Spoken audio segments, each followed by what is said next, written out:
need to repent his what? I think Hezekiah, he don't have sin, right? But why? So I'm sure that in the story, so I will give you the background in the story, especially to that time in Babylon. So if we have a kingdom, for example, Israel and then Jerusalem, we need like this scribe. The scribe will write what happening, the positive only, not for negative. So I believe that why Hezekiah repent his sin, I believe that it was not recorded for the Bible, but I believe that Hezekiah committed against to the Lord, against the people. But the good thing, Hezekiah repent from his sin to the Lord. This is what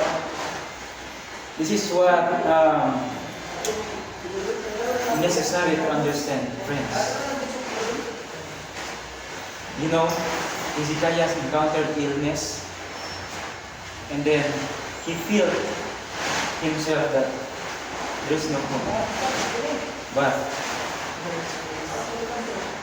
he looked at what is the future happen, or what is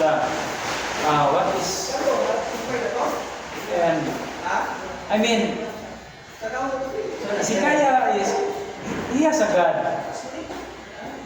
So I think Hezekiah think that what is the purpose of my God if I cannot go to him? Because I believe that my God is powerful than my ear. That is that time. Now we go to the body. What is the body? Now introduction to we go to the body. And Hezekiah the prophet, Amos' sons, went to visit him and give him the message to the Lord. Now, the key text will found in Hezekiah chapter 38, verse 1 to 5. And this text, these 5 verses, this is very important to study. That's why I want to crack it so that we can understand what Hezekiah's life happening and what God done to his life. Yeah. In verse 1, it was thus, and Hezekiah the prophet, Amos, went to visit him and gave him this message to the Lord. You know,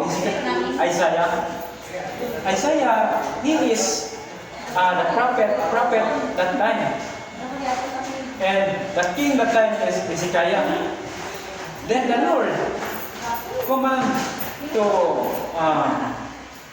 Isaiah he said, you need to go, Hezekiah, and then tell him.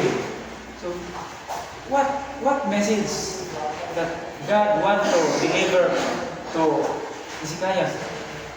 Yeah. What message? What do you think? Here, in verse 1. It just before all this that Hezekiah became deathly sick, set your affairs in order.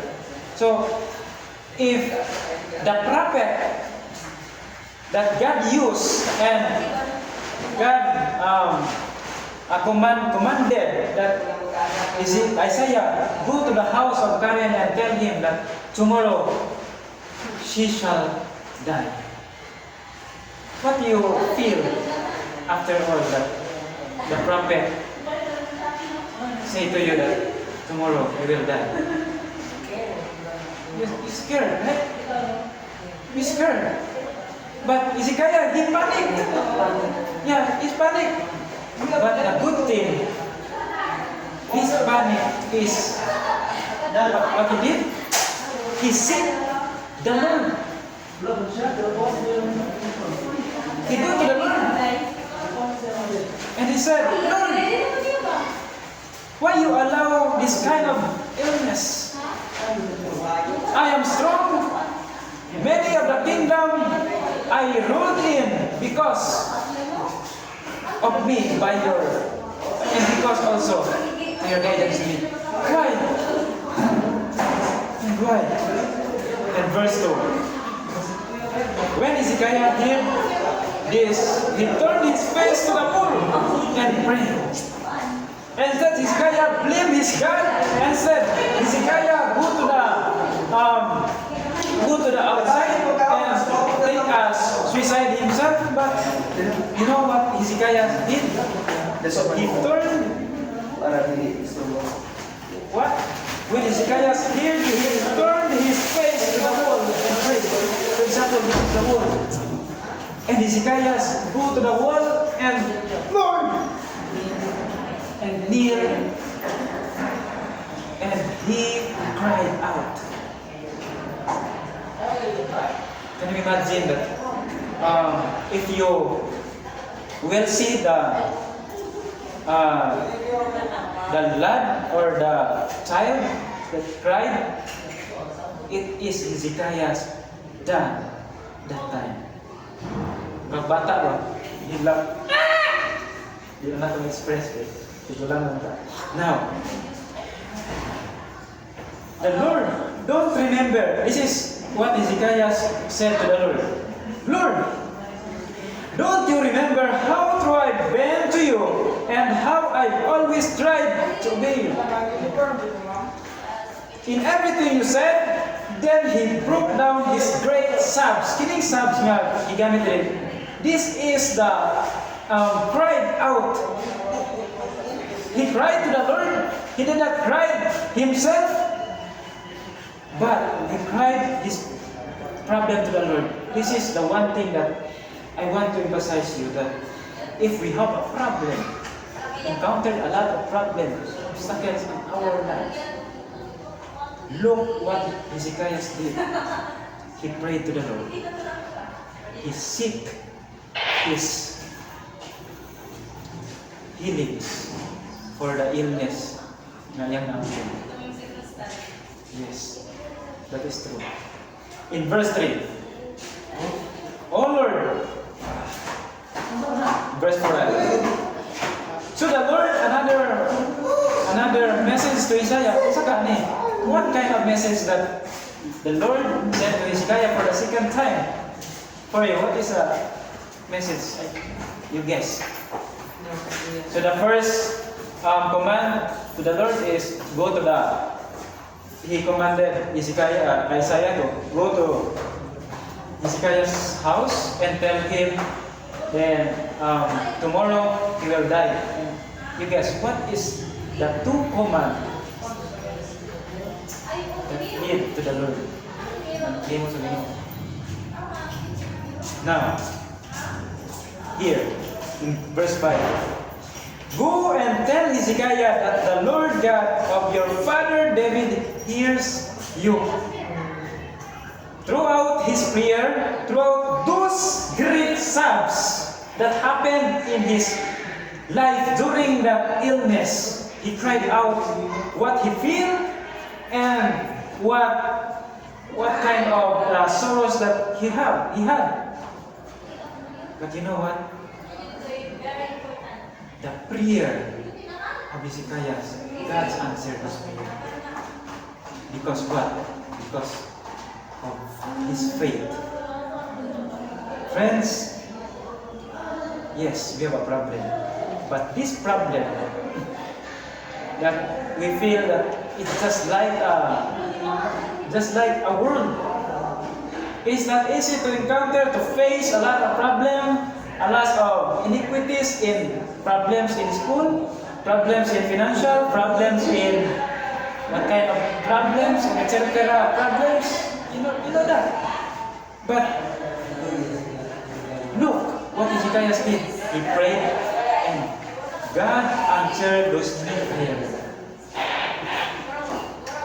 I know that each one of us has a prayer. The question is, what kind of prayer? What you want? May ihatod dito sa Ginoo. What kind of prayer is that? Probably you ask sponsor or guidance from the Lord. Yes, that's right.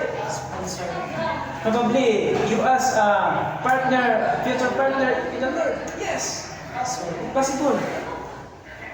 But based on what Hezekiah's encountered, he prayed and God answered his prayer.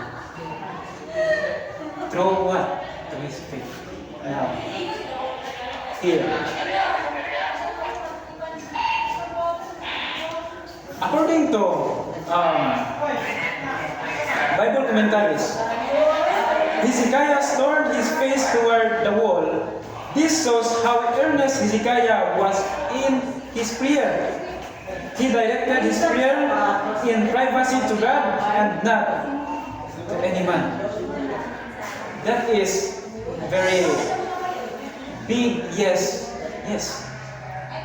Why? Because you have a secret thing, secret problem in yourself, then you share to your friends, and then after all, you have problem with your friendships, and your friends telling anyone, another person, that this is your secret. This is what, this is a good thing. That if we have